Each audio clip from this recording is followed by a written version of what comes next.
का खुलासा किया है, आज आपने क्या कहना चाहेंगे? कल दिनांक 19 को ये कोतवाली थाना क्षेत्र में जनपद एटा में 4 लोगों के मृत्यु की सूचना प्राप्त हुई थी, हत्या की सूचना प्राप्त हुई थी, जिसमें 3 महिलाएं थी और 1 पुरुष थे।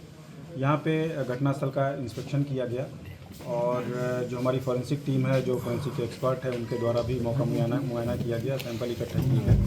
साथ ही जो आसपास के सीसीटीवी कैमरे लगे थे उनका भी अवलोकन किया गया और जो भी टेक्निकल एविडेंसेस होते हैं हम लोगों ने उस आधार पर आगे की कार्रवाई करी। तो इसमें ये निकल के आया कि जो मृतक हैं उनके पुत्र जो एक छोटी सी दुकान चलाते हैं मेडिकल स्टोर की, वो दोपहर में लगभग 12:55 के आसपास अपने घर पे आते हैं कुछ पॉलीथीन में लिए हुए और लगभग सवा घंटे के आसपास वहाँ अपने घर में रहते हैं और फिर बाइक से चले जाते हैं।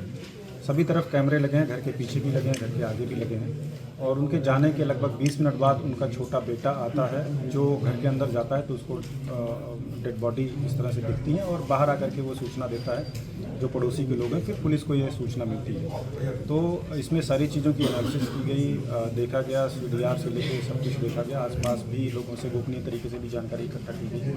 तो इसमें घटना जब हुई है उस दौरान केवल जो सस्पेक्ट है हमारा जो कोमल है उनके लड़के वही मौजूद हैं।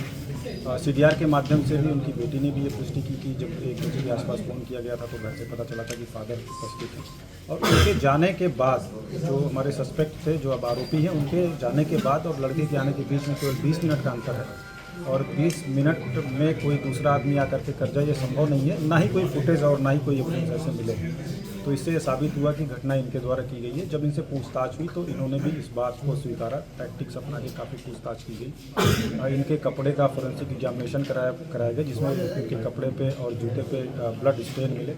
दूसरे जनपद की टीम से भी उसको फोरेंसिकली उसको एग्जामिन किया गया है और इनका मेडिकल कराया गया। तो जो इनका पाम है उसके जो फिंगर टिप्स हैं उस पर भी इंजरीज़ के निशान हैं। ऐसा प्रतीत हो रहा था कि कोई भारी चीज़ इनके हाथ में रगड़ खाई है। जो मर्डर वेपन था वो ईंट था जो घर के अंदर ही मौजूद था, छत से उठा के ले आए थे।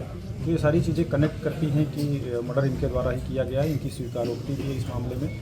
साथ ही जो इसके पीछे मोटिव आया, इनकी एक बेटी की शादी तय हुई थी जिसके पैसे के इंतज़ाम करने थे इनको और इनके द्वारा ये बताया गया कि कुछ पैसों के इंतज़ाम कर भी लिए थे इनके द्वारा, लेकिन वो 2-3 दिन डिले हुआ और जब ये खाना खाने गए तो इनकी पत्नी द्वारा फिर से पूछताछ की गई कि पैसे आपने दिए कि नहीं दिए, खाते में डाले कि नहीं डाले। तो इस चीज़ को लेकर के कि अभी नहीं डाल पाए, हम नंबर मांग रहे हैं, ऐसा करके हॉट टॉक हुआ और इनका कहना है कि इनकी पत्नी के द्वारा कुछ इनको कड़े शब्द यूज़ किए गए, अभद्र चीज़ें ऐसी यूज़ की गई जिससे ये आवेशित हो गए। एक तरह का इन्होंने बताया कि सडन प्रोवोकेशन के में आ गए और इन्होंने वहाँ गाली गलौज की, उसके गले को पकड़ के खींच लिया।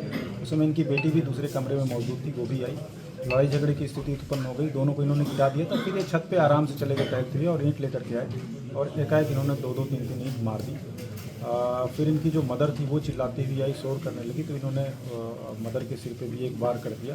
हालांकि उनकी डेथ नहीं हुई थी, वो नीचे गिर गई। फिर ये बाद में जो इनके फादर थे इनको लगा कि कहीं घटना पता ना चल जाए, साक्ष्यों को छुपाने और किसी को जानकारी ना हो, इस क्रम में इनके फादर जो कैंसर पेशेंट थे वो लेटे हुए थे, उनके भी सिर पे एक बार पाया गया जिससे उनकी भी डेथ हुई है। और फिर ये घर से निकल गए। उसके 20 मिनट बाद जैसा मैंने पहले बताया इनका बेटा आया, उसने इस घटना की सूचना दी। जाने के बाद ये अपने दुकान पे गए, वहाँ से 500 रुपये लिए और फिर DP नगर पेट्रोल पंप के पास 300 रुपये का इन्होंने पेट्रोल डलवाया। इनका ये कहना था कि ये स्वयं सोच रहे थे कि आगे जाकर के ये भी कहीं एक्सीडेंट होकर अपने जीवन का समाप्त कर लेंगे, लेकिन इसी बीच इनकी बेटी का फ़ोन गया कि कुछ घटना हो गई तो ये वापस आ गए। और जो भी इनके द्वारा रिकॉर्डिंग की गई थी, सारी चीज़ों को बहुत माइन्यूटली हम लोगों ने एग्जामिन किया है। इन्होंने जैसा कि स्वीकार भी किया है। आगे इसमें इन्वेस्टिगेशन जारी है और इसमें जो है हम एक विशेष टीम का, चूँकि बड़ी विवेचना है और फॉरेंसिक एविडेंस भी काफ़ी हैं, तो इसमें एक स्पेशल इन्वेस्टिगेशन टीम 4 विवेचकों की बनाई गई है जिसमें क्षेत्राधिकारी स्वयं विवेचना करेंगे। उनके अतिरिक्त जो और लोग भी रहेंगे वो भी विवेचना में शामिल रहेंगे, पर्चे काटेंगे, इसकी विस्तृत विवेचना की जाएगी और साथ ही हम लोग कोशिश करेंगे कि जल्दी चार्जशीट फाइल करें ताकि इसमें ट्रायल के बाद सजा दिलाई जा सके। DI साहब, इसका आरोपी का कोई पहला आपराधिक इतिहास भी है क्या? नहीं, कोई अभी तक का ऐसा कोई जानकारी में नहीं आया कोई आपराधिक इतिहास। जैसा मैंने बताया हम इन्वेस्टिगेशन कर भी रहे हैं और भी कुछ तथ्य पता चले हैं इनके बारे में, उसकी भी छानबीन की जाएगी। अगर साक्ष्य की दृष्टि से कोई भी तथ्य महत्वपूर्ण होगा तो हम लोग उसको विवेचना में शामिल करेंगे। Thank you.